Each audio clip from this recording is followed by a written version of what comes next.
இன்னைக்கு தேவனுடைய பிள்ளைகளை நாம் எங்கே விழுந்து போகிறோம், எங்கே அந்த விடுதலை நமக்கு பூர்ணம் இல்லாது இருக்கிறது என்று சொன்னால் நாம் மனிதர்களை பார்க்கிறோம். இங்கதான் நீங்க கர்த்தருடைய பிரசன்னத்துக்குள்ள வரணும். ஏன் உங்க விடுதலை உங்களுக்கு பூர்ணமாகல? உங்க மேல ஏன் மேலே கர்த்தர் அன்பு வைத்து இந்த உலகத்துல எத்தனையோ மனிதரை நம்பி ஏமாந்து போய் தேவாதி தேவனே இறங்கி வந்து விடுதலை கொடுக்கிறார். ரொம்ப முக்கியம். உங்க விடுதலை உங்களுக்குள்ள இருக்கணும்னா நீங்கள் பார்க்காத இயேசுவை, நீங்கள் உணர்கிற இயேசுவை உள்ளத்துல வைத்திருக்க வேண்டும். எந்த ஊழியக்காரரும் உங்களுக்காக மரிக்கவில்லை. யார் என்ன சொன்னாலும் நீங்க வந்து கலங்க தேவை கிடையாது. அதனாலதான் அவர் முதல்ல சொல்றாரு, சரீரத்தை கொல்லுகிறவனுக்கு பயப்படாத. உன் விடுதலை பாதுகாக்கப்பட வேண்டும் என்றால், நீ விடுதலை பூர்ணப்பட வேண்டும் என்றால் பயப்படாத, என்னை சார்ந்தது என்று கர்த்தர் சொல்லுகிறார்.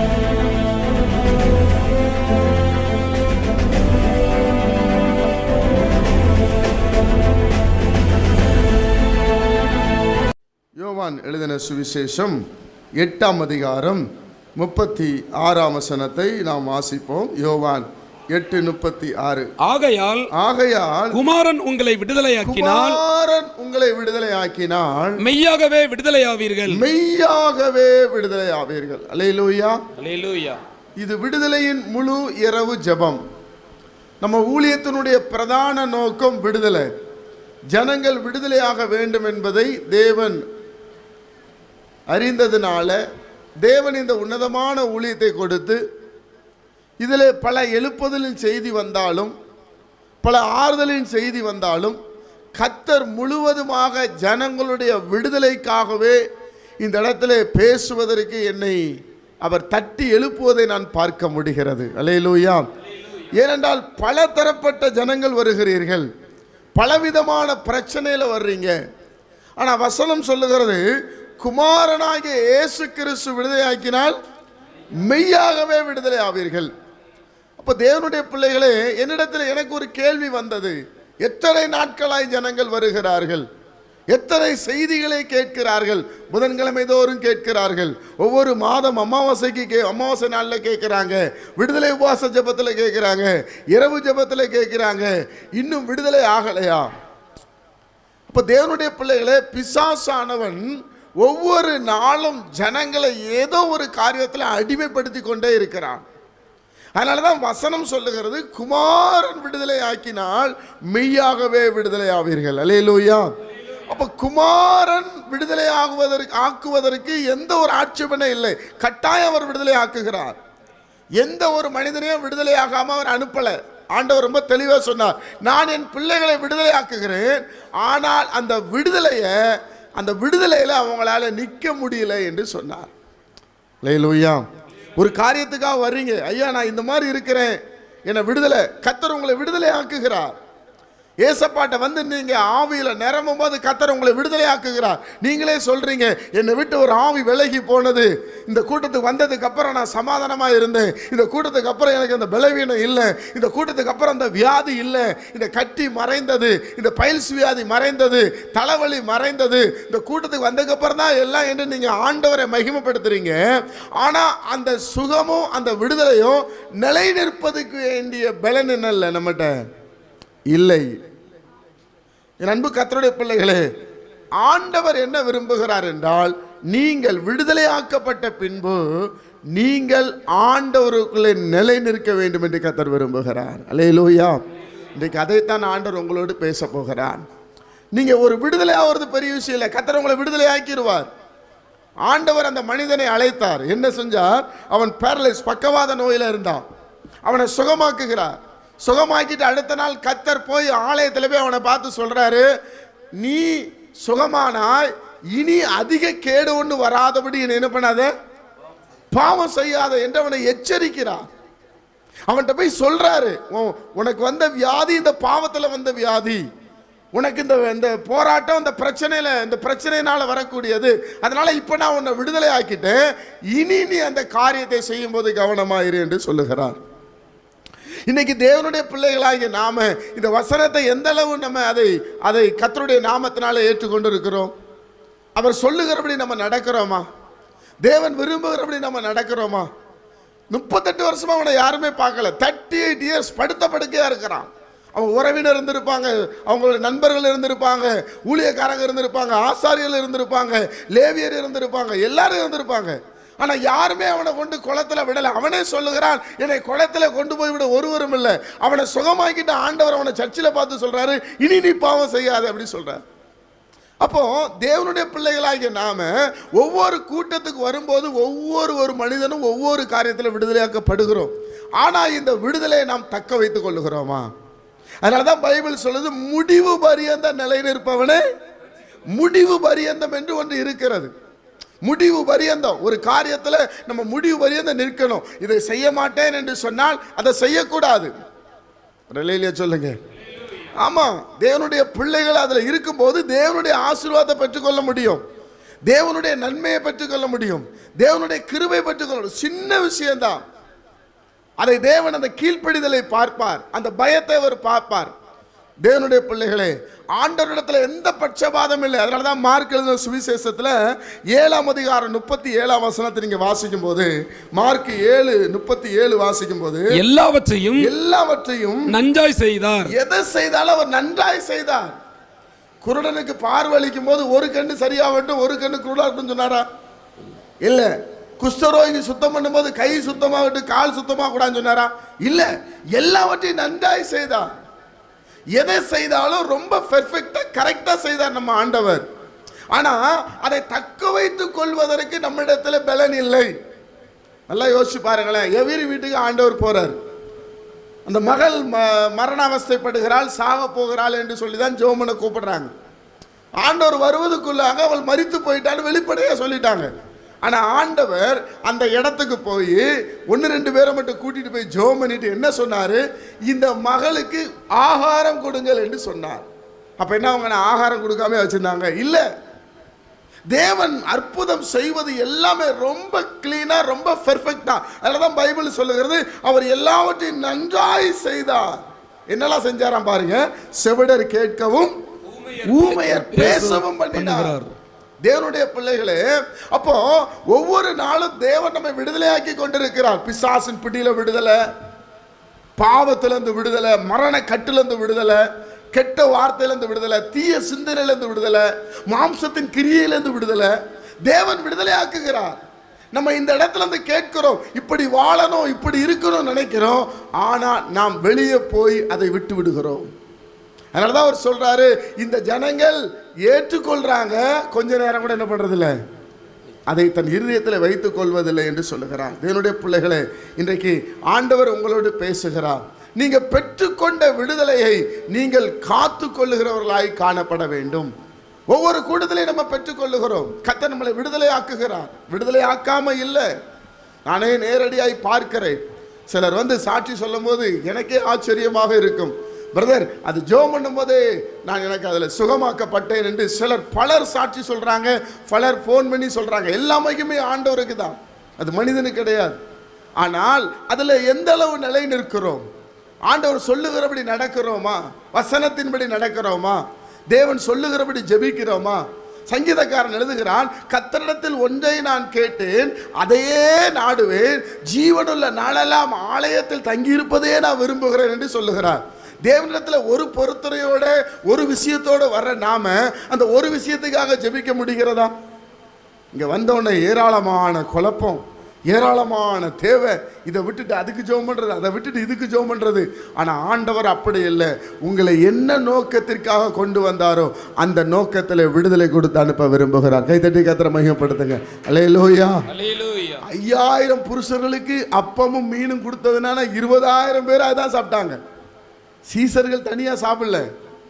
இயேசு கிறிஸ்து இன்னொரு உணவை எடுக்கல. யாருக்கு என்ன ஆசீர்வாதமோ அது பூரணமாய் கொடுத்தார். அதே போல அங்க வந்திருக்கிற உங்களுக்கு அத்தனை பேருக்கும் தேவன் இன்றைக்கு என்ன கொடுப்பதோ நன்றாய் அற்புதமாய் குறைவில்லாம கொடுத்து அனுப்புவா. ஆமென். அல்லேலூயா. விசுவாசிக்கிற பிள்ளைங்க கைகளை தட்டி கர்த்தரை மகிமைப்படுத்துங்க. அல்லேலூயா. முந்தி அமர்த்தப்பட்டவனுக்கு கூலி அதுதான், பிந்தி அழைக்கப்பட்டவனுக்கு கூலி. தேவனிடத்துல பட்சபாதமே கிடையாது. நான் 9 மணிக்கே வந்தையா, அது உனக்கு அழைப்பு. நான் 2 மணிக்கு தாயா வந்தேன், உனக்கு கிரேஸ். அல்லேலூயா. அல்லேலூயா. வார்த்தை ஒண்ணுதான், அற்புதம் ஒண்ணுதான். அவர் ஆசீர்வதிக்கும் போது 5 அப்பம் 2 மீன் ஆசீர்வதிக்கப்படும் போது அது மல்டிப்ளை பெருகுது. அது ஜனங்களுக்கெல்லாம் கொடுக்கிறார்கள் தேவனுடைய பிள்ளைகளை. அப்போ தேவன் நம்மளை விடுதலை ஆக்குவது 100க்கு 100 உண்மை. அந்த விடுதலை நம்மிடத்தில் எவ்வளவு நிலைத்திருக்கிறது. இந்த விடுதலையை கொலைப்பது யாரு, இந்த விடுதலையை நம்மளை விட்டு மாற்றுவது யார் என்று சொல்லி நீங்கள் பார்க்கும்போது இயேசுவே சில காரியங்களை சொல்றதை நம்ம பார்க்க முடிகிறது. அதுக்கு முன்பாக ஒரு வசனம், லூக்கா 8ஆம் அதிகாரம் 1ஆம் வசனத்தை நாம் வாசிக்கலாம். பின்பு அவர் பட்டணங்கள் தோறும் கிராமங்கள் தோறும் பிரயாணம் பண்ணி தேவனுடைய ராஜ்யத்திற்குரிய நற்செய்தியை கூறி, தேவனுடைய ராஜ்ய, நல்ல கவனிங்க, இயேசு கிறிஸ்து பண்ணின பிரசங்கத்துல பிரதான பிரசங்கம் என்னன்னு சொன்னா தேவனுடைய ராஜ்யம். எல்லா இடத்திலையும் பரலோக ராஜ்யத்தை குறித்து பேசாம இருந்திருக்க மாட்டார். வசனம் சொல்ல தேவனுடைய ராஜ்யம். ஐயா, எங்களுக்கு இயேசு பற்றியே அவ்வளவு தெரியல, எங்க ராஜ்யம் இல்ல. உங்களுக்கு ராஜ்யம் தெரிய வேண்டும், பரலோக ராஜ்யம் என்பது தெரிய வேண்டும். இன்னைக்கு ஜனங்கள் அதை குறித்து ஒரு ஆவல் இருக்க வேண்டும்.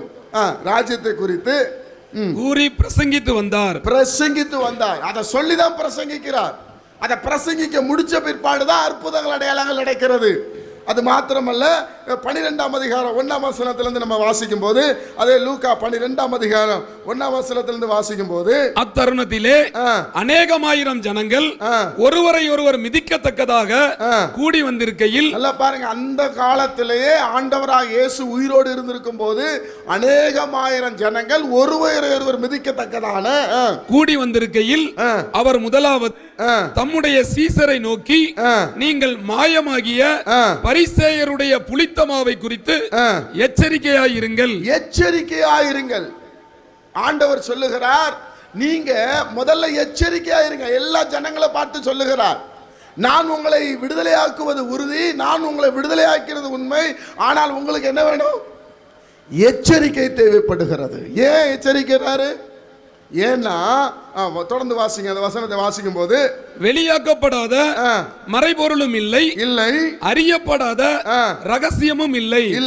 ஆதலால் நீங்கள் இருளிலே பேசினது எதுவோ அது வெளிச்சத்திலே கேட்கப்படும், நீங்கள் அறைகளில் காதிலே சொன்னது எதுவோ அது வீடுகளின் மேல் கூறப்படும் என்று சொல்லிட்டு கீழே சொல்றார் பாருங்க, என் சிநேகிதராகிய உங்களுக்கு நான் சொல்லுகிறேன், சரீரத்தை கொலை செய்து அதன் பின்பு அதிகமாக ஒன்றும் செய்ய திராணி இல்லாதவர்களுக்கு பயப்படாதீர்கள். இன்னைக்கு நாம் விடுதலையாக்கப்படுகிறோம்.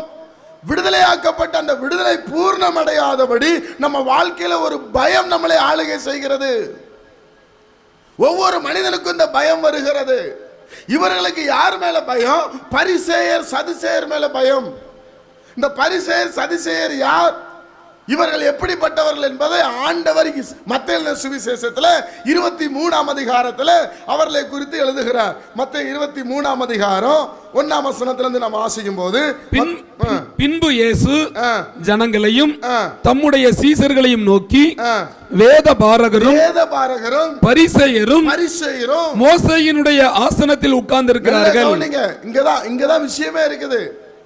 விடுதலையாக்கப்பட்டாச்சு, ஆண்டவர் ஜனங்களை விடுதலையாக்குறாரு. விடுதலையாக்கப்பட்ட பிற்பாடு இன்றைக்கு நம்ம பயப்படுகிற சில காரியங்கள் உண்டு. ஆண்டவர் ஜனங்களுக்கு சொல்ல விரும்புகிறார், வேத பாரகரும் பரிசேயரும் மோசேயினுடைய ஆசனத்தில் உட்கார்ந்திருக்கிறார்கள். இப்ப பாரு, இப்பதான் நீங்க கவனிக்கணும், அவங்க மேல உட்கார்ந்திருக்கிறாங்க. இப்ப அவங்க தான் கட்டளை போடுறாங்க. ஏன்னு சொன்னா, புதிய ஏற்பாட்டு காலத்துல உங்களுக்கு குஷ்டரோகம் சுத்தமான ஆண்டவர் என்ன சொன்னாரு? நீ போய் ஆசாரியர் இடத்துல காண்பி என்று சொன்னார். எல்லாமே ஆசாரியர்கள் தான் சொல்லணும். ஆசாரியர்கள் தான் அன்றைக்கு எல்லாவற்றையும் நிர்வகித்தாங்க. ஆசனத்தில் உட்கார்ந்து இருக்கும்போது சொல்லணும், இவனுக்கு குஷ்டரோகம் நீங்கினது, இவன் குஷ்டரோகியா இருந்தான், சுகமாக்கப்பட்டிருக்கிறான் என்று சொல்ல வேண்டும். அதே போல இங்க இவங்க ஆசனத்துல உட்கார்ந்து என்ன சொல்றாங்க பாருங்க, ஆண்டவர் சொல்றாரு பாருங்க, அடுத்த வசனம். ஆகையால் நீங்கள் கை கொள்ளும்படி அவர்கள் உங்களுக்கு சொல்லுகிற யாவையும் கை கொண்டு செய்யுங்கள். அதுல மாற்று கருத்தே கிடையாது. அவங்க மேல இருந்து பிரசங்கம் பண்ணுவாங்க, இங்க இருந்து சொல்றது எல்லாமே பைபிளை வச்சுதான் பேசுவாங்க, வேத வசனத்தை வச்சுதான் பேசுவாங்க, இயேசு கிறிஸ்துவை பற்றி தான் பேசுவாங்க, வேத வசனத்தில் உள்ள மகத்துவங்களை குறித்து தான் பேசுவாங்க. ஆதியாக முதல் வெளிப்படுத்தின விசேஷம் வரைக்கும் பரிசுத்த ஆவியானவரை கொண்டுதான் பேசுவாங்க. அதனால அவர் சொல்றாரு, அவர் சொல்லுகிற யாவையும் கை கொண்டு செய்யுங்கள், அவர்கள் செய்கையின்படியோ செய்யாதிருங்கள். அல்லேலூயா சொல்லுங்க. அல்லேலூயா. அவங்க செய்யாதீங்க. கிறிஸ்டோபர் பிரதர் இப்படி பண்ணாரு, அதை செய்யாதீங்க. அவங்க சொல்றத கேளுங்க. அவங்க என்ன வேத வசனத்துல சொல்றீங்க, நான் இல்ல, எந்த இடத்துல போனாலும் நீங்கள் சத்தியத்தை அறிந்து கொள்ள வேண்டும். தேவனுடைய பிள்ளைகளே, இந்த விடுதலை பூர்ணமாக வேண்டும் என்றால் நீங்கள் வசனங்களை நன்றாக மேய வேண்டும். வசனத்தினுடைய ஆழங்களை அறிந்து கொள்ள வேண்டும். அது எங்க இருந்தாலும் வரட்டும், எந்த பலிபீடனாலும் பரவாயில்ல, ஆண்டவரை உயர்த்துகிற வேதம் சொல்லுகிறது, ஐயா உங்க நாமத்துல பிசாசுகளை துரத்துகிறான், நாங்கள் தடுத்தோம் என்று சொன்னபோது ஆண்டவர் சொன்னாரு, அவன் ஏன் நாமத்தை சொல்றான், அவன் சரியில்லாதவனா இருக்க மாட்டான்றார். இன்றைக்கு தேவனுடைய பிள்ளைகளை நாம் எங்கே விழுந்து போகிறோம், எங்கே அந்த விடுதலை நமக்கு பூர்ணம் இல்லாது இருக்கிறது என்று சொன்னால் நாம் மனிதர்களை பார்க்கிறோம். ஒரு பயம் நம்மளை ஆளுகை செய்கிறது. ஐயோ இதனால இது வந்துருமோ, இதனால இது வந்துருமோ, இந்த கூட்டத்துக்கு போகாதனால தான் எனக்கு இந்த பிரச்சனையா, இந்த காணிக்கை கொடுக்காதனால தான் இந்த பிரச்சனையா. ஏன்னா ரொம்ப அழகா எழுதுறாரு பாருங்க, அவர்கள் செய்கின்படியோ செய்யாதிருங்கள், ஏனெனில் அவர்கள் சொல்லுகிறார்கள் சொல்லியும் செய்யாதிருக்கிறார்கள். அவங்க சொல்லுவாங்க, புறம்பான அலங்கரிப்பு வேண்டாம்பாங்க, அதை நீங்க வேண்டாம், அது செய்யாதீங்க. ஆனா அவங்க புறம்பான அலங்கரிப்புல இருப்பாங்க. பொய் சொல்லாதீங்கன்னு சொல்லுவாங்க, நீங்க பொய் சொல்லக்கூடாது, அது உண்மைதான், பைபிள் சொல்லுகிறது பொய் சொல்லக்கூடாது, அதை நம்ம அப்படியே கை கொள்ளணும். ஆனா அவங்க பொய் சொல்லுவாங்க. இங்கதான் நீங்க கர்த்தருடைய பிரசன்னத்துக்குள்ள வரணும். ஏன் உங்க விடுதலை உங்களுக்கு பூர்ணமாகல, உங்க மேல ஏன் மேல கர்த்தர் அன்பு வைத்து இந்த உலகத்துல எத்தனையோ மனிதரை நம்பி ஏமாந்து போய் தேவாதி தேவனே இறங்கி வந்து விடுதலை கொடுக்கிறார். அல்லேலூயா, அல்லேலூயா. ஆனா இன்னைக்கு ஜனங்களுடைய நிலைமை என்ன என்று சொன்னால், மேலிருந்து வருகிற அந்த வார்த்தைகள் பயம். அதனாலதான் சொல்ல, சரீரத்தை கொல்றவனுக்கு பயப்படாத. சரீரம் என்னைக்குனாலும் நமக்கு மரணம் சந்திக்கும், அந்த சரீரம் என்னைக்குனாலும் செத்து போகும், அதுக்கு நீ பயப்படாத. சரீரத்தையும் ஆத்துமாவையும் நரகத்தில் அழிப்பார் பாருங்க, அந்த ஒரு வெளிப்பாடு நமக்கு இருக்கணும். அந்த நரகத்தில் அழிக்கிறவருக்கு நாம பயப்பட்டா, இந்த சரீரத்தை அழிக்கிறவருக்கு யாருக்கு நம்ம பயப்பட மாட்டோம். கைதட்டி கர்த்தரை மகிமைப்படுத்துங்க. அல்லேலூயா. இந்த சரீரத்துக்கு அழிக்கிறவங்களுக்கு பயப்படுறதுனால தான் நம்ம அவங்கள வந்து அப்ரிஷியேட் பண்ணி தவற சரி சொல்றோம், சரிய தவறுன்னு சொல்றோம், தேவனுக்கு விரோதமான காரியங்களை செய்யறோம். நம்ம கர்த்தருக்கு மட்டும் பயப்பட்டா, ஏங்க தப்புனா தப்பு தாங்க, நீ யாரா வேணா இருந்துட்டு போயா, அப்படி ஒரு தைரியம் நமக்கு வந்துடும். ஆனா கர்த்தர் அதனாலதான் எழுதுறாரு, உங்க விடுதலை பூரணப்படவில்லை, உங்க விடுதலையில மேன்மை இல்லை, நான் விடுதலை ஆக்குறேன், உங்க மேல மன இறங்கி விடுதலை ஆக்குகிறேன், நீங்கள் மறுபடியும் பயத்தில் விழுந்து போகிறீர்கள் என்று எழுதுகிறார். சுமப்பதற்கு அடுத்த வசனத்தை வாசிக்கும் போது பாருங்க, 4ஆம் வசனத்தை சொல்றாரு, சுமப்பதற்கரிய பாரமான சுமைகளை கட்டி மனுஷர் தோள்களின் மேல் சுமத்துகிறார்கள். நல்ல இது மாதிரி இதுக்கு மேல யாருமே தெளிவா எழுத முடியாது. அல்லேலூயா சொல்லுங்க. அல்லேலூயா. மனுஷர் சுமப்பதற்கரிய பாரமான சுமைகளை கட்டி மனுஷர் தோள்களின் மேல் சுமத்துகிறார்கள், நாங்களோ ஒரு விரலினாலும் தொடமாட்டார்கள். நீ தான் எல்லாம் சுமக்கணும், உனக்கு தான் சுமக்கப்பட்டிருக்கிறது. இதை நான் ரொம்ப விளக்க விரும்பல. எச்சரிக்கை, ஆண்டவர் இதெல்லாம் சொல்லுகிறார். ரொம்ப பி கேர்ஃபுல்.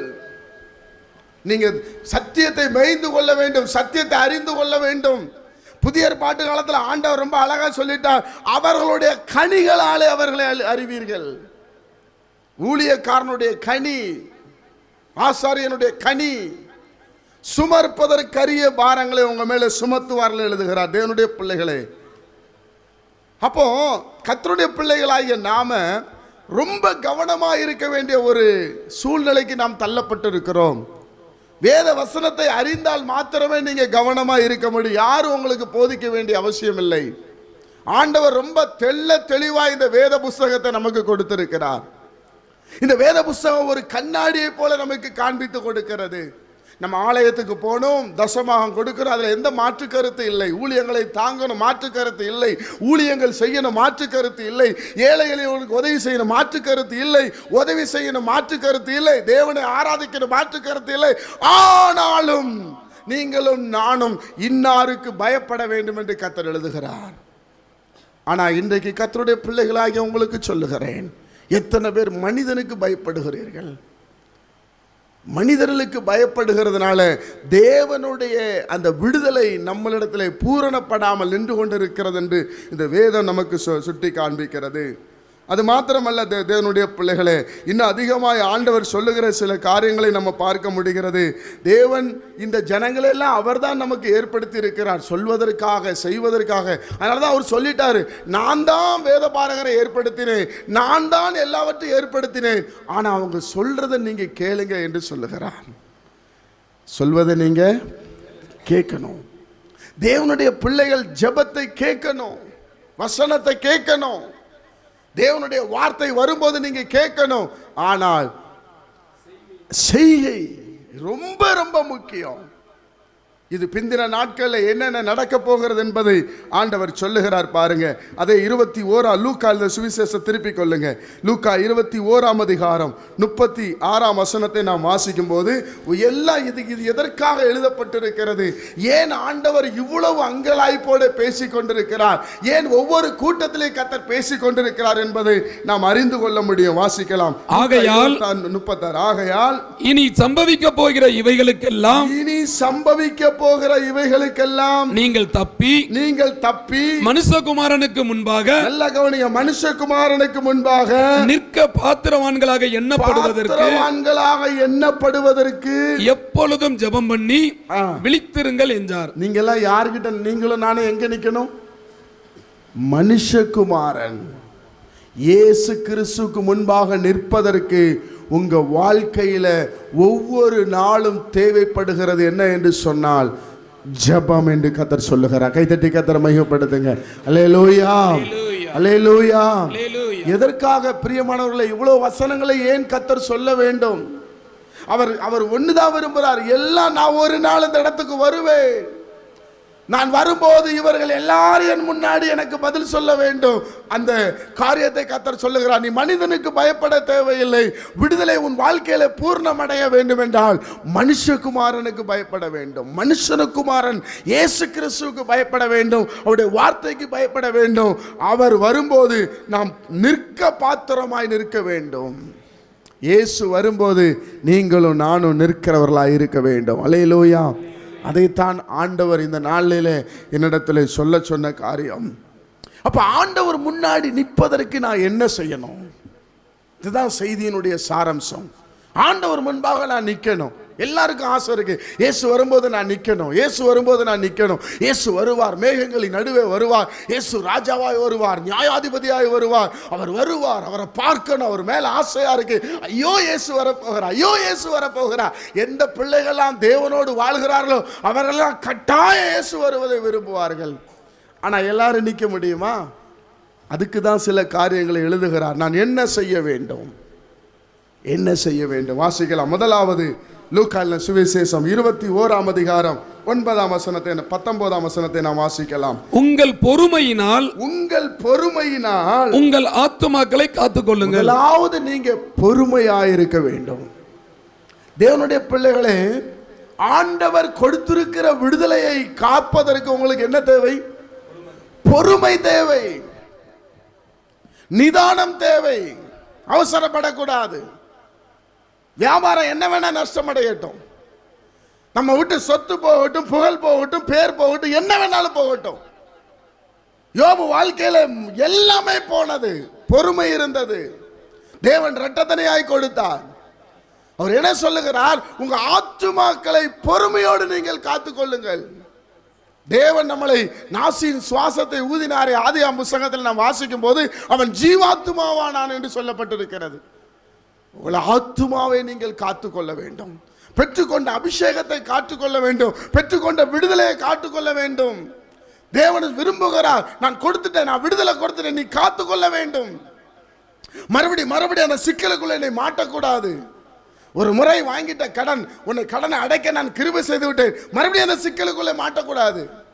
ஒரு முறை பேசிட்ட அந்த வார்த்தை, இனி அந்த வார்த்தையில நீ மாட்டிக்கொள்ள கூடாது. ஒரு முறை அந்த இடத்துல உன்னை காப்பாற்றி விட்டேன், இனி அந்த இடத்துல நீ போய் நிற்க கூடாது. உன் ஆத்துமாக்களை காத்துக்கோ. அதனால ஆத்துமாவை காக்கிற தேவன் அவர் நமக்கு ஒரு ஆத்தும நேசர். ஆமென் சொல்லுங்க. அல்லேலூயா. என் நேசர் ஆத்துமாவை காக்கிறவர். அது எப்படி காத்துக்கிறதுமா? பொறுமையோட. கணவன், மனைவி, பிள்ளைகள், குடும்பம், வியாபாரம், வேலை, வியாபாரம் பண்ற ஸ்தலம், ஊழியம், எல்லாவற்றிலும் பொறுமை வேணும். நிதானம் ரொம்ப அவசியம். ஏனென்றால் தேவனுடைய வருகை சமீபமாக இருக்கிறது. ஒருவன் அந்த ஆத்துமாவை காக்க விலகி போகிறான். என்ன செய்தான்?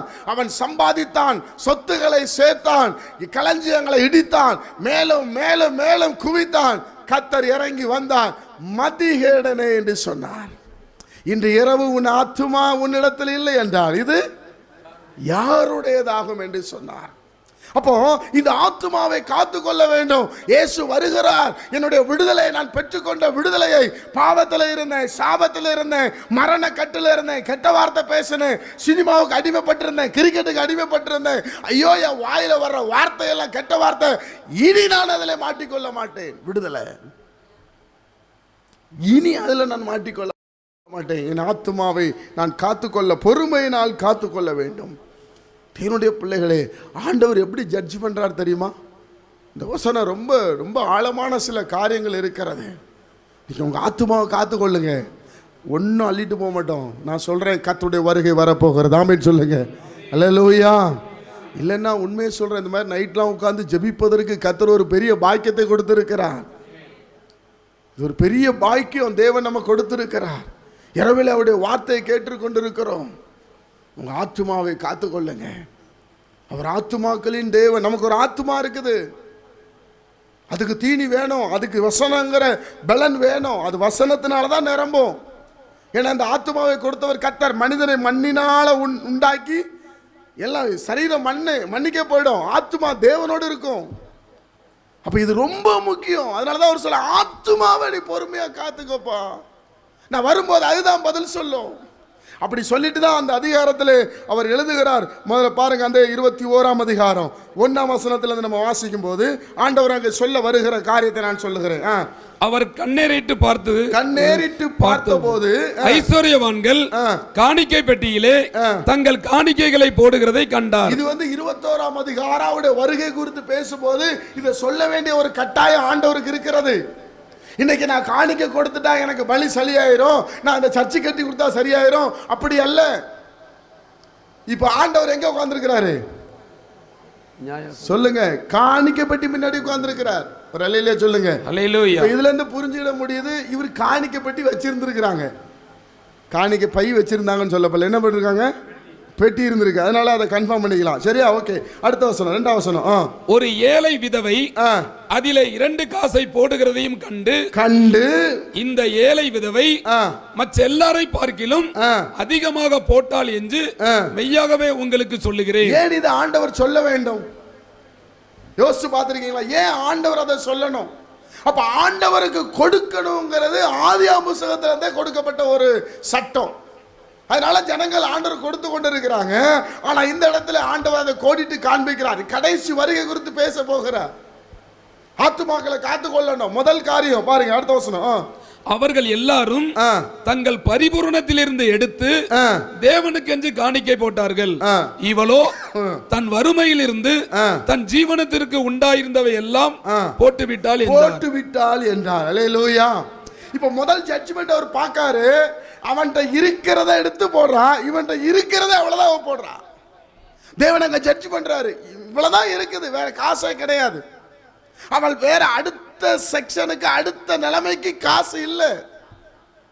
அவள் ஆத்துமா, அந்த பொறுமையோட உங்க ஆத்துமாவை காத்துக்கொள்ளுங்க. அவள் பார்க்குற ஆண்டவரை தேடியா ஒரு காசு போட்டிருக்கலாமே, ஏன் 2 காசு போடுறான்?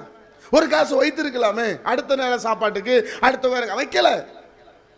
ஏன்னா இப்ப தேவனுடைய ராஜ்யத்தை குறித்து அவர் பேச போகிறார். ஜனங்களுக்கெல்லாம் அந்த காரியம் வரப்போகிறது. இனி வர்ற காரியம் ரொம்ப மேன்மையான காரியத்தை பேச போகிறார். ஆனால் இங்கே ஜனங்களிடத்தில் ஒன்று சொல்ல விரும்புகிறார். நான் காணிக்கை பெட்டி பக்கத்தில் உட்கார்ந்து இருக்கிறேன், நீ எப்படிப்பட்ட பணத்தை போடுறாய்? அவன் இருக்கிறத அரிச்சு போடுறான். அவன்கிட்ட இருக்கு 10,000 ரூபாய் இருக்குது, 5,000 போடுறான். ஆனா இவட்ட இருந்ததை எடுத்து போடுகிறான். இது ஒரு பகுதி தான். அடுத்து பாருங்க, அடுத்த வசனத்தை வாசிக்கலாம். பின்பு சிறந்த கற்களினாலும் காணிக்கைகளினாலும் தேவாலயம் அலங்கரிக்கப்பட்டிருக்கிறதை குறித்து சிலர் சொன்னபோது அவர், நீங்கள் பார்க்கிற இவைகளில் ஒரு கல் மற்றொரு கல்லின் மேல் இராதபடிக்கு எல்லாம் இடிக்கப்படும் நாட்கள் வரும் என்றார். இது பெருமை. உங்களிடத்துல இருக்கப்படுகிற என்ன ஆசீர்வாதமா இருந்தாலும் நீங்கள் அதை கர்த்தருக்கு முன்பாக பெருமையாக சொன்னீர்கள் என்றால், இவன் அதாவது கிறிஸ்துனுடைய ஆலயமா கூட இருக்கலாம். வேதம் சொல்லுகிறது, நான் அந்த கல்லில் கட்டினேன், இந்த கல்லில் கட்டினேன், பளிங்குல கட்டினேன், அங்க தொங்குற சிலை இத்தனை ஆயிரம் சொன்னால், கர்த்தர் சொல்லுகிற ஒரு வார்த்தை என்ன என்று சொன்னால், இது ஒரு கல்லின் மேல் ஒரு கல் இராதபடி இடிக்கப்பட்டு போகும். கைதட்டி கர்த்தரை மகிமைப்படுத்துங்க. அல்லேலூயா, அல்லேலூயா. நான் ஒன்று சொல்லுகிறேன், கர்த்தருடைய பிள்ளைகளே, உங்கள் ஆத்துமாக்களை காத்து கொள்ளுங்கள். ஒவ்வொரு கூட்டத்துக்கும் வருகிற நீங்க ஏதோ ஐயா கூட்டம் நடத்துறாரு, நல்லா பாடுறாரு, நல்ல இசை இருக்குது, நல்ல பைபிளை சொல்றாரு, நல்லா இருந்துச்சு பாப்பா, அப்படி நினைக்காதீங்க. பெற்றுக்கொண்ட விடுதலையை காத்து கொள்ளுங்கள். ஆமென். அல்லேலூயா, அல்லேலூயா. எதுக்காக நான் இன்னைக்கு கூட யோசித்தேன், எதுக்கு இவ்வளோ பிரயாசம், இவ்வளோ நெருக்கம், இதுக்காக பல மணி நேரம் ஜெபம், பல ஜெபக்குழு, இதுக்காக ரெடி பண்ண ஆளு, தூக்கிட்டு வர ஆளு, மண்டபம், ஏசி, எதுக்குங்க? தாம்பரத்தில் ஒரு கூட்டம் நடத்துறாருங்கிற பேருக்கா? எதுக்கு? ஒரே ஒரு நோக்கம், அந்த தேவனுடைய ராஜ்யம். கைத்தட்டி கர்த்தரை மையப்படுத்துங்க. அல்லேலூயா, அல்லேலூயா. பாடல, பரலோகமே சொந்தமே என்று காண்பேனோ, பரலோகமே என் சொந்தமே என்று காண்பேனோ, என் இன்ப இயேசுவை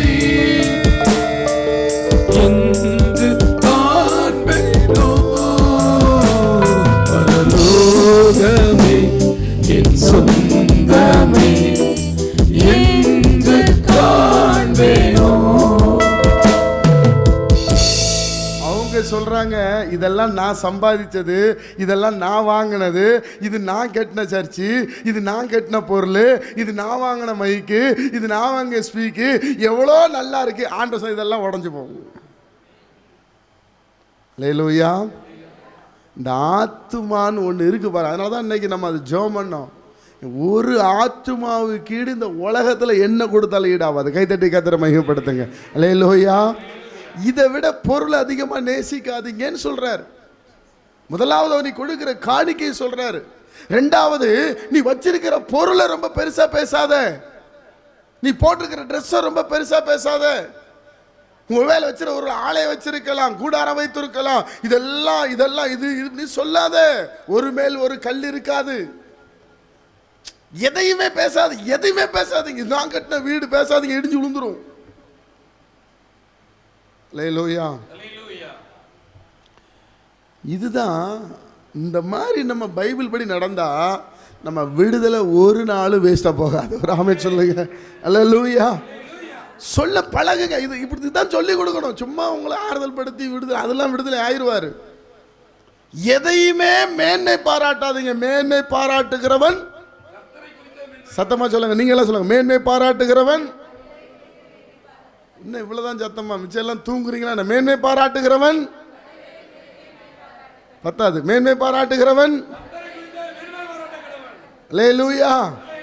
உங்களுடைய மேன்மை எல்லாம் கர்த்தர் மேலதான் இருக்கணும். அல்லேலூயா.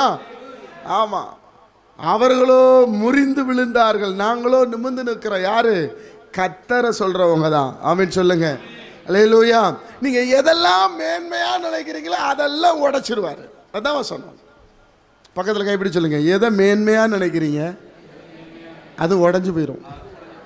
அழக மேன்மையா நினைக்கிறீங்களா, மூஞ்சில ஆசிட் வந்துடும். என்ன பிரதர் இவ்வளோ இதா சொல்றீங்க? கடைசி காலம். அல்லேலூயா. ஆண்டவருக்கு எல்லாம் ஆண்டவர் சொல்லுங்க. எல்லாமே இயேசு, என் இயேசு, எல்லாம் இயேசு, இயேசு, இயேசு, எல்லாம் இயேசு, இயேசு, இயேசு.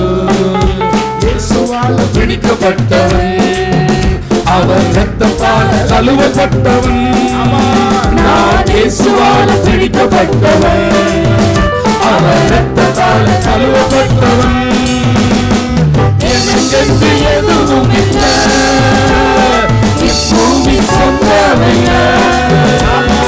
எனக்கென்று எதுவும் இல்லை, இப்பூமி சொந்தமில்ல.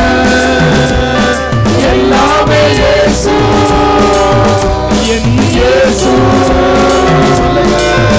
எல்லாம் இயேசு, இயேசு, இயேசு, எல்லாம் இயேசு, இயேசு, இயேசு.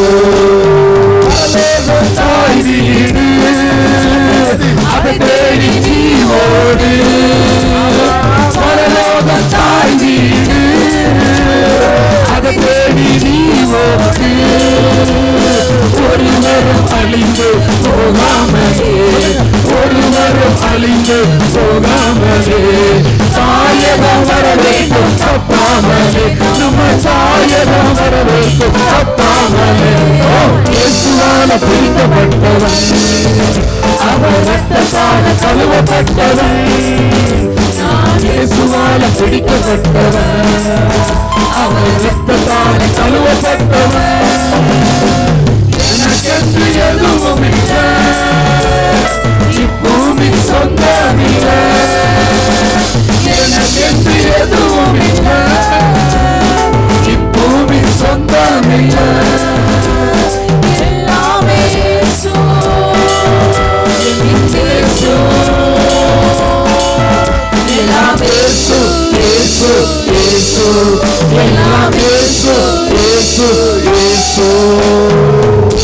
ஹல்லேலூயா, ஹல்லேலூயா சொல்லுங்க. ஹல்லேலூயா, எல்லாமே இயேசு. ஆமென் சொல்லுங்க. ஹல்லேலூயா. இயேசுவால பிடிக்கப்பட்டவன். ஆமென், ஆமென். எதையாவது மேன்மைப்படுத்தினீங்கன்னா, பைபிள் சொல்லுங்க, நான் சொல்லலை. ஆண்டவர்கிட்ட கேட்டேன், என்ன ஆண்டவர், இப்போ சில நேரங்களில் பிரசங்கத்தெல்லாம் எடுக்கும்போது இப்படியெல்லாம் வருது, ஏன் பக்கவழி திருப்பு. ஆமென், ஆமென். நான் வியாபாரம் பண்ண நாட்களில் கடைக்கார்ட்ட போய் பேச ஆரம்பிச்சிருவீங்க, அவர் மனசை எப்படியாவது பேசி பிஸ்னஸ் பண்ணிடுவேன். அப்போ கர்த்தர் என்கிட்ட சொன்னார், ஏய் எப்படியோ பேசி சரக்கை வாங்கிட்டு வந்துட்டல, இதே மாதிரி கூட்டத்துக்கு வர்ற ஜனங்களை எல்லாரும் என் பக்கம் திருப்பினார். கைதட்டுங்க பார்க்கலாம், ஒரு ஆமென் சொல்லுங்க. ஹல்லேலூயா. நான் சொல்றேன், பைபிள் உள்ள வசனத்தை நான் உங்களுக்கு சொல்லுகிறேன். நீங்கள் தயவு செய்து இது என்னால வந்தது, நான் கஷ்டப்பட்டது, எனக்கு நான் கட்டினது, தயவு செய்து எதையுமே சொல்லாதீங்க. அப்படி சொன்னால் உங்க வாழ்க்கையில் அந்த விடுதலை பூரணமடையாது. மூன்றாவதாக ஆண்டவர் சொல்றதை நம்ம பார்க்க முடிகிறது. 21ஆம் அதிகாரம் 8ஆம் வசனத்தை நாம் வாசிக்கும் போது, அது லூக்கா 21ஆம் அதிகாரம் 8ஆம் வசனத்துல, அதற்கு அவர், நீங்கள் வஞ்சிக்கப்படாதபடிக்கு எச்சரிக்கையாய் இருங்கள், ஏனெனில் அநேகர் வந்து, நல்ல கவனிங்க, அநேகர் வந்து என் நாமத்தை தரித்துக் கொண்டு, என் நாமத்தை தரித்துக் கொண்டு நான் தான் கிறிஸ்து என்றும், நல்ல கவனிங்க, இங்க இந்த ஒரு விஷயத்துல நீங்க கவனிக்கணும், நான் தான் கிறிஸ்து என்றும், காலம் சமீபித்தது என்றும், காலம் சமீபித்தது என்றும் சொல்லுவார்கள், அவர்களை பின்பற்றாதிருங்கள். அழகா சொல்லிட்டார். நல்லா பாருங்க, இந்த மனுஷனுடைய சுபாவம் என்னன்னு சொன்னா, நம்ம சொல்லி 2-3 நடந்துச்சு வைங்க, நான் தான். இது மனுஷனுடைய சுபாவம். கர்த்தர் அழகா எழுதிட்டாரு. நான் சொல்லி ஒருத்தன் உயிரோட எழும்புறான், நான் சொல்லி ஒருத்தன் வீட கட்டுறான், நான் சொல்லி ஒருத்தன் கல்யாணம் ஆகுதுன்னு சொன்னா, இந்த ஆட்டோமேட்டிக்கான ஒரு பெருமை ஒரு மனுஷனுக்கு என்ன பண்ணுது, வந்துருது. இது ஆதியாகம புத்தகத்திலே நம்ம பார்க்கிறோம். மனுஷர் தாங்கள் கட்டின யாவொன்றும் தடைபடாது என்று அறிந்திருக்கிறார்கள். இது மனுஷனுடைய சுபாவம். அதனாலதான் கர்த்தர் வந்து இதுல மனுஷனுடைய பாஷையெல்லாம் தாறுமாறா போடுறாரு. அப்போ இங்க வந்து என்ன சொல்லுவாங்கன்னு சொன்னா, கொஞ்சம் அவங்க மூலமா அற்புதங்கள் அடையாளங்கள் நடந்தது என்று சொன்னால், அவர்கள் தன்னை தேவன் என்று காண்பிப்பார்கள் என்று சொல்லுகிறார். நான் தான் கிறிஸ்து என்றும் காலம் சமீபத்தில் சொல்லுவார்கள், அவர்களை பின்பற்றாதிருங்கள், அவர்களை பின்பற்றாதிருங்கள். அல்லேலூயா, அல்லேலூயா. நல்ல கவனிங்க, ரொம்ப முக்கியம். உங்க விடுதலை உங்களுக்குள்ள இருக்கணும்னா நீங்கள் பார்க்காத இயேசுவை, நீங்கள் உணர்கிற இயேசுவை உள்ளத்தில் வைத்திருக்க வேண்டும். எந்த ஊழியக்காரன் உங்களுக்காக மரிக்கவில்லை. யார் என்ன சொன்னாலும் நீங்க கலங்க தேவை கிடையாது. ஆண்டவர் ரொம்ப தெளிவா எழுதி விட்டார். என்னுடைய வருகை எப்படி இருக்கும், நான் எப்படி இருப்பேன், என்னெல்லாம் நடக்கும் என்பதை சொல்லி இருக்கிறார். அடுத்த வசனத்தை வாசிக்கலாம். 9ஆம் வசனத்தை வாசிக்கும் போது, யுத்தங்களையும் கலகங்களையும் குறித்து நீங்கள் கேள்விப்படும் போது பயப்படாதீர்கள். ஏன்னா பிரச்சனை வந்த உடனே நமக்கு என்ன வந்துடும்? பயம் வந்துடும். சொல்லுங்க, என்ன வந்துடும்? உண்மையிலே சொல்றேன், பயம் வந்துடும். இப்போ பக்கத்தில் கர்நாடகாவில் சண்டைன்னா நமக்கு என்ன வரும்? ஆந்திராவில் பிரச்சனைனா நமக்கு முதல் பிரச்சனை நம்ம சென்னையில் பக்கம் தான். ஆந்திரா பக்கத்தில் யார் இருக்கும்? சென்னை இருக்குது. பயம், கலக்கம். அதனாலதான் அவர் முதல்ல சொல்றாரு, சரீரத்தை கொள்ளுகிறவனுக்கு பயப்படாத. உன் விடுதலை பாதுகாக்கப்பட வேண்டும் என்றால், நீ விடுதலை பூர்ணப்பட வேண்டும் என்றால் பயப்படாத, என்னை சார்ந்தர் என்று கர்த்தர் சொல்லுகிறார். யுத்தங்களையும் கலகங்களையும் குறித்து நீங்கள் கேள்விப்படும் போது பயப்படாதீர்கள். இவைகள் முன்னதாக சம்பவிக்க வேண்டியதே, ஆனாலும் முடிவு உடனே வராது. கைதட்டி கர்த்தரை மகிமைப்படுத்துங்க. அல்லேலூயா. இந்த பிரச்சனை நடக்கும், போராட்டம் நடக்கும், ஆனாலும் முடிவு வராது. முடிவு எப்படி வரும்? அதைத்தான் நம்ம பார்க்க போகிறோம். தேவனுடைய பிள்ளைகளை இதை அறிந்திருக்க வேண்டும். இயேசு மாதிரி யாராவது ஒருத்தர் வந்தா கூட நம்பிராதீங்க, அவர் இயேசு இல்லை. அல்லேலூயா. கடைசி நாள்ல அப்படி நடப்பாங்கன்னு சொல்லி சொல்றார் பாருங்க, அழகா சொல்றார். மத்தேயு 24ஆம் அதிகாரம் 23ஆம் வசனத்தை வாசிங்க.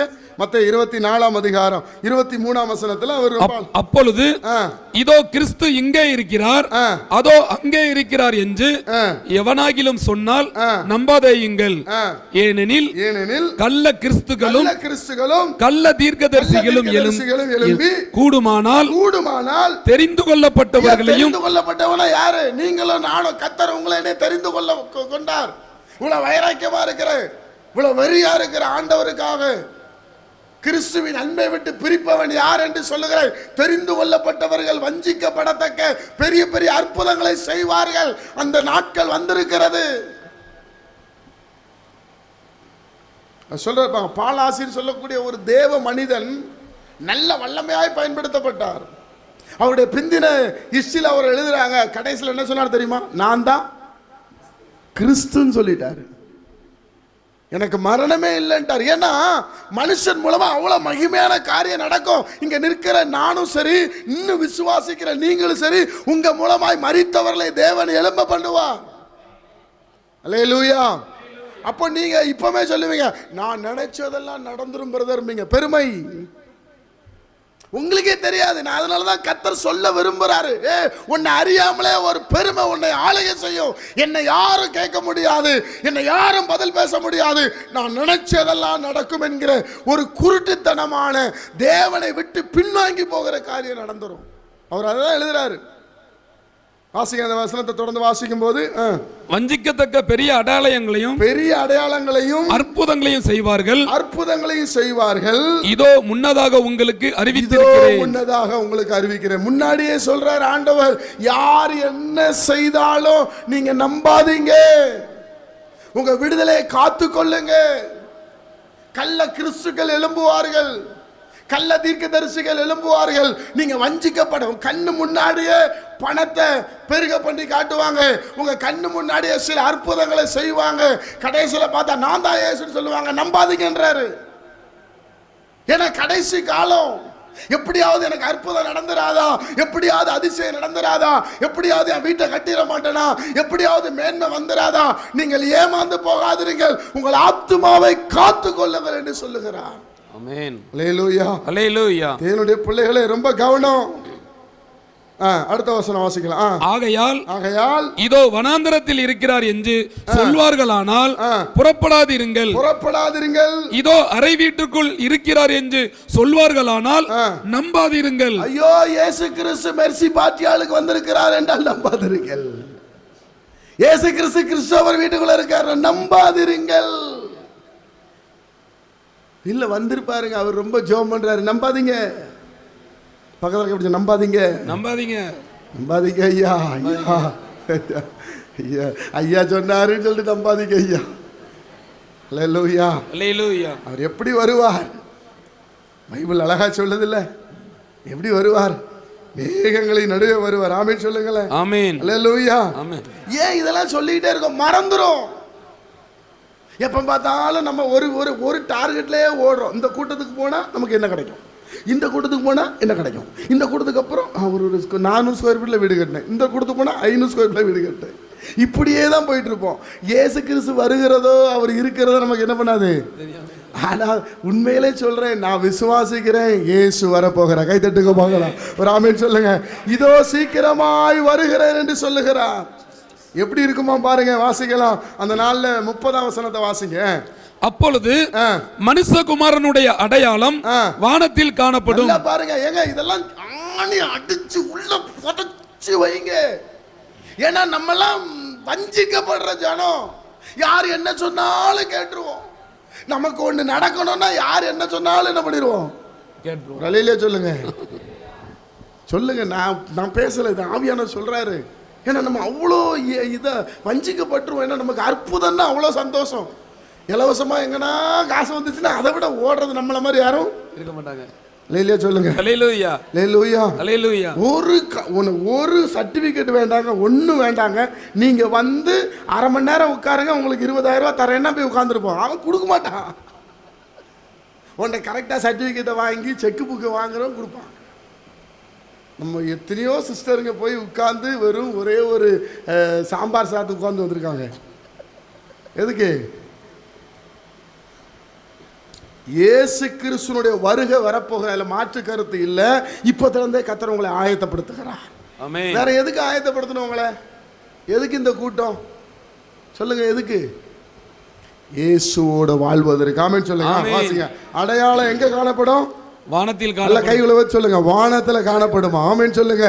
அப்போ உங்க பார்வையில எங்க பார்க்கணும்? வானத்தை பார்க்கணும். வானத்தையே பார்க்கணும். பண்ணி தான் கீழே பார்க்கணும். நம்ம எங்க தான் பார்க்கணும்? வானத்தை பார்க்கணும். ஒரு கஷ்டம் அப்பாடு வேலை பாருங்க. ஆமென். அல்லேலூயா. அல்லேலூயா. கீழே பார்க்காதீங்க, எங்க பாருங்க?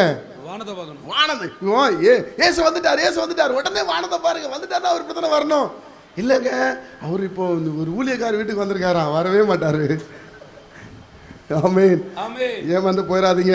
அடையாளம் வானத்துல காணப்படும். அப்பொழுது மனுஷகுமாரன் வல்லமையோடும். பாருங்க, முதல்ல என்னது? வல்லமையோடும். வல்லமையோடும் மிகுந்த மகிமையோடும் வானத்தின் மேகங்கள் மேல் வருகிறதை பூமியில் உள்ள சகல கோத்திரத்தாரும் கண்டு புலம்புவார்கள். புலம்புவாங்களாம். ஐயோ, இவரை நம்பாம போயிட்டோமே, இவர் தான் இயேசுன்னு காமிச்சாங்களே, கூட்டம் போட்டாங்களே, ஐயோ கூப்பிட்டாங்களே, உதாசீனப்படுத்தினேனே, அசட்டை பண்ணினேனே, புலம்புவாங்க. யாருக்கு சந்தோஷம் இருக்கும்? யார் அவரை தேடினார்களோ, யார் வசனத்தை வாசித்தார்களோ அவர்கள் எல்லாம் சந்தோஷப்படுவாங்க. கை தட்டி கர்த்தரை ஸ்தோத்திரம் பண்ணுங்க. ஹல்லேலூயா. பக்கத்துல இருக்கிறவன் புலம்புவான், நம்ம மகிழ்ச்சியா இருப்போம், குதிப்போம். பாருங்க, அப்பதான் தாவீது மாதிரி நடனம் வரும். அப்ப ரோட்ல ஆடுங்க. ஆமென். ஹல்லேலூயா. ஹல்லேலூயா. ஹல்லேலூயா. அப்ப ரோட்ல ஆடுங்க. அப்ப என்ன, ஏன்டா ஆடுற? இயேசு வராரு. எங்கடா வராரு? எனக்கு தெரியல. உனக்கு தெரியாது, எனக்கு தான் தெரியும். ஆமென். ஹல்லேலூயா. ஹல்லேலூயா. நீ சொன்னதானே சும்மா சும்மா பிரேயர் மீட்டிங் போடுற. நைட் பிரேயர் போறாரு, அமாவாசை பிரேயர் போறாரு, உபவாச ஜெபத்துக்கு போறாரு, வியாபாரத்தை விட்டுட்டு போறாரு, வேலையை விட்டுட்டு போறாருன்னு சொன்னல. இப்ப அவர் வரும்போது என் கண்களுக்கு தெரிகிறது. ஆமென். ஆமென். ஆமென். அப்படிதான் பாருங்க, புலம்புவார்கள். வலுவாய் தொனிக்கும் எக்கால சத்தத்தோட அவர் தமது தூதர்களை அனுப்புவார். அவர்கள் அவரால் தெரிந்து கொள்ளப்பட்டவர்களை. யாரால தெரிந்து கொள்ளப்பட்டவருங்க? இயேசு கிறிஸ்து. அல்லேலூயா சொல்லுங்க. அல்லேலூயா. இப்பதான் உங்களுக்கு கிரியை செய்யும். நீங்க விடுதலை ஆக்கப்பட்டவங்களை கொண்டு போகிற காரியங்கள் அவரால் அனுப்பப்பட்ட. வாசிங்க. தெரிந்து கொள்ளப்பட்டவர்களை வானத்தின் ஒரு முனை முதற்கொண்டு மறுமுனை மட்டும் 4 திசைகளிலும் இருந்து கூட்டி சேர்ப்பார்கள். கைகளை தட்டி கர்த்தரை மகிமைப்படுத்துங்க. அல்லேலூயா. அல்லேலூயா. என் இயேசு வருவார், மேகங்கள் நடுவே தன்னோடு சேர்த்துக் கொள்வார். என் இயேசு வருவார், மேகங்கள் நடுவே தன்னோடு சேர்த்துக் கொள்வார். கூடவே வைத்துக் கொள்வார், என்ன கூடவே வைத்துக் கொள்வார்.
இயேசுனோட வருகை எப்படி இருக்கும்?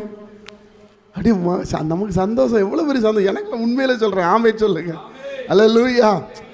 நான் வருகையை ஆசைப்படுறேன், ஆனால் இப்போ வரணும்னு எதிர்பார்க்கல. ஏன் தெரியுமா? இன்னும் நிறைய ஜனங்க ரட்சிக்கப்படணும். அல்லேலூயா. இது நிறைய பேர் வரணும், ஆமேன்னு சொல்லுங்க. ஒருவேளை ஆண்டவர் வரும்போது, அதான் பைபிள் சொல்லுதுல்ல, முன்பாக நிற்க பாத்திரவான். அப்படின்னா முன்னாடி நிப்பாட்டினோடனே, ஐயா கிறிஸ்டோபர் இந்த தப்பு பண்ணாருங்க, இவர் வர முடியாது, உடனே சுற்றி இருக்கிறவங்க சொல்லுவாங்க, இல்லைங்க உயிரை கொடுத்து ஜெபம் பண்ணாருங்க. அல்லேலூயா. அவரு ரட்சிக்கப்படுறதுக்கு கொஞ்சம் காரணமாக இருந்தாருங்க, இவர் மனம் திரும்புறதுக்கு காரணமாக இருந்தாருங்க. அப்படியே லிஸ்ட்டு போகும் பாருங்க.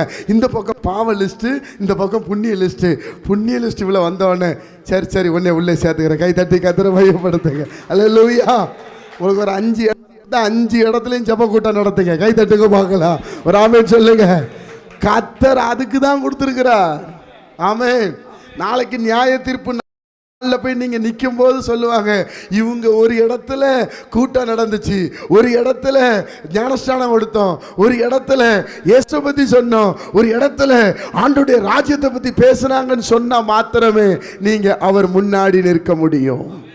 அதனால தான் அவர் சொல்றாரு, ஆண்டவருடைய வருகையை தேவனுடைய பிள்ளைகள் ஒவ்வொரு நாளும் ருசிச்சுக்கிட்டே இருக்கணும். ராமே சொல்லுங்க. அப்போ இந்த உலகத்தில் இருக்கிற எந்த பிரச்சனை நம்மளை வந்தாலும், அட போயா நான் அவர் வருகைக்காக காத்திருக்கிறேன். ஆமேன். உண்மையை சொல்கிறேன், இன்னைக்கு இப்போ வந்தால் எத்தனை பேர் சந்தோஷமாக போவீங்க? நிறைய பேருக்கு கையே, ஐயோ வீடு, ஐயோ காரு, எதையும் தூக்கிட்டு போக முடியாது. ஆமே. நான் சொல்கிறேன் தைரியமாய். ஆமே. அல்லேலூயா. இயேசு வர போகிறார். ஆமென் சொல்லுங்க. உடைய வருகைக்காக எல்லா அடையாளங்களும் நடக்கிறது. ராஜ்யம் எல்லாம் பித்தங்கள் எல்லாம் வருது. ஆனால் தேவனுடைய பிள்ளைகளே, இதுக்காகத்தான் உங்களை விடுதலையாக்கி நீங்கள் ஆத்துமாக்களை காத்து கொள்ள வேண்டும் என்று விரும்புகிறார். உங்கள் ஆத்துமாவை காத்துக்கொள்ளுங்க. பக்கத்தில் கைப்பிடி சொல்லுங்க, எதை கண்டும் பயப்படாதீங்க, ஆத்துமாவை மட்டும் காத்துக்கொள்ளுங்க. ஆமாம், ஒன்றும் நடக்காது. சொல்லுங்க. அதுக்கு முந்தின வசனம் நல்லா இருக்கும்னு நினைக்கிறேன். உங்கள் தலையின் மயிரெல்லாம் சொல்லுங்க. எங்கள் வீட்டில் பார்த்தீங்கன்னா காலையிலே பெருக்குனா 10 மணிக்கு திரும்பி எல்லா முடியும் கிடக்கணும். எங்கள் வீட்டில் பொம்பளை பிள்ளைகள் அதிகம். நான் ஆண்டவரே இந்த முடியெல்லாம் பாவம் பிள்ளைகளுக்கு போயிட்டு கிடக்கப்பாம்பேன். அவர் சொல்லடே, ஒரு முடி போனால் 100 முடி நான் வளர வைப்பேன். கை தட்டுங்க பார்க்க. ராமே சொல்லுங்க. உங்கள் தலையில் உள்ள முடியெல்லாம் சொல்லியிருக்காரா சொல்லலையா? அதுக்கு முந்தின வசனம் சொல்லுது, என் நாமத்தினாலே நீங்கள் எல்லாராலும் பகைக்கப்படுவீங்க. உண்மையை சொல்லுங்க, என் வீட்டுக்காரி இந்த இரவு ஜெபத்துக்கு போகிறதுக்கு தடை பண்ணான்னு சொன்னால் நீங்கள் பாக்கியவான்கள். என் வீட்டுக்காரன் இந்த ஜெபத்துக்கு போகாதேன்னு சொன்னால் நீங்கள் பாக்கியவான்கள். அல்லேலூயா. நைட்டெல்லாம் போய் உட்காந்துட்டு எதுக்கு கொட்டடிச்சிட்டு வரேன்னு சொன்னால் நீங்கள் பாக்கியவான்கள். ஆமென். உங்களை தான் பரலோகத்தில் பேர் இருக்குது. அல்லேலூயா. தேவனுடைய பிள்ளைகளே, இயேசுனுடைய காரியத்தை பேசினாலே மனசுக்குள்ள ஒரு பெரிய சந்தோஷம், ஏதோ பெரிய சாதிச்சிட்ட மாதிரி. ஐயோ அவர் வரும்போது நான் அப்படி பார்க்குறேன் பாருங்களேன். அந்த அப்படி குதிரையில் அவர் மேகத்தில் அப்படி இறங்கி வரும்போது எப்படி இருக்கும்ல, அப்படி தாம்பரத்தை அப்படி பார்க்காரு, நம்மளை பார்க்காருன்னா அடேங்கப்பா, வானத்தையும் பூமி உண்டாக்கினது. மேகமீதில் இயேசு ராஜன் வேகம் வாரே, மேகமீதில் இயேசு ராஜன் வேகம் வாரே, ஆயத்தமுள்ளோர் ஆகாயம் சேர்க்க அவரே வாராரே, ஆயத்தமுள்ளோரை ஆகாயம் சேர்க்க அவரே வாராரே. அல்லேலூயா. மேகமீதில் இயேசு ராஜன் வேகம் வாராரே. சொல்லுங்க. மேகமீதில் இயேசு ராஜன் வேகம் வாராரே. ஹல்லேலூயா. ஹல்லேலூயா. ஒருவேளை இன்னைக்கு நம்ம ரொம்ப கஷ்டத்தின் மத்தியில், கவலையின் மத்தியில் இருக்கலாம். நம்ம நியாயம் யாருக்கு தெரியும் நீங்கள் நினைக்கலாம். ஆனால் அவர் வரும்போது நியாயஸ்தானத்திற்கு முன்பாக நம்மளை அழ வச்சவங்க, நம்மளை கண்ணீர் வெடிக்க வச்சவங்க, நம்மளை அற்பமாக பேசினவங்க, நம்மளை உதாசீனப்படுத்தினவங்க, நம்மளை தூக்கி எறிஞ்சவங்க எல்லாரும் அவருக்கு முன்னாடி நிற்கணும். அது இந்த சந்ததிக்கு அந்த பாக்கியத்தை கற்றுக் கொடுக்க போகிறார். அல்லேலூயா. இன்னொரு காலம் அல்ல, அவர் ஒரு அடையாளங்கள் அப்போ நடந்துக்கிட்டே இருக்குது. பிள்ளைகளே, உங்கள் பிரச்சனைக்கு முடிவு வரப்போகிறது, கண்ணீருக்கு முடிவு வரப்போகிறது. பலர் நினைக்கிறீங்க நம்ம செத்துட்டாவோட நல்லா இருக்கும்னு நினைக்கிறீங்களே. இல்லை, அவசரப்படாதீங்க. உங்கள் ஆத்மாவை காத்துக்கொள்ளுங்க. எவ்வளோ பிரச்சனையை தாங்குறீங்க, எவ்வளோ போராட்டத்தை தாங்குறீங்க, ஆத்மாவை காத்துக்கொள்ளுங்க. இயேசு வரப்போகிறார். அவர் முன்னாடி நிற்க தகுதியுள்ளவர்களாய் எந்த ஜனம் உங்களை ஒதுக்கிச்சோ அதே ஜனம் உங்ககிட்ட கேட்கும் உதவி. அந்த அளவு தேவனுடைய மகிமை வெளிப்பட போகிறது. அப்படி எல்லாரும் எழுந்து நிற்கலாமா?